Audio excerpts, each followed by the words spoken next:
Бұл жоба туралы өз пікірімді айтатын болсам, мен бұл жоба бұрынғы жобалардан өзгерек деп айтайын ба, өзгерек. Енді бұрын лесный стадия өткізгенде мен 2 жыл бұрын ба лесный стадия өткіздім, осындай 7-ші сыныпқа. Ол кезде де тек математика бағыты бойынша өзіміздің неміз бойынша өзіміз сабағымызды құрап, өзіміз жасап істегенбіз. Енді қазіргі неде топ болып, команда болып, команда мүшелері түгел жиналып отырып, сабақ жоспарын жасадық. Ол жерде деген басшылықтан неден үлкен көмек болды мектептің.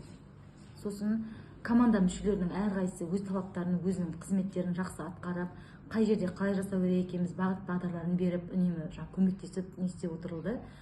Содан кейін енді сыныпыма жобаның бергені, олар өте тыныш, сондай өзімен өзі жүрген сынып болатын. Сол сынып кішкене бүйтіп серпіліп, белсенді болып, өздерінің белсенділіктері ашылды деп айта аламын. Сосын сабаққа деген енді ойын арқылы, ойын элементтері арқылы сабақты түсіндіргесін, жиі сондай сабақ жиі тұрақты өткеннен кейін оқушылардың қызығушылығы да арта түсті деп айта аламын. Содан кейін енді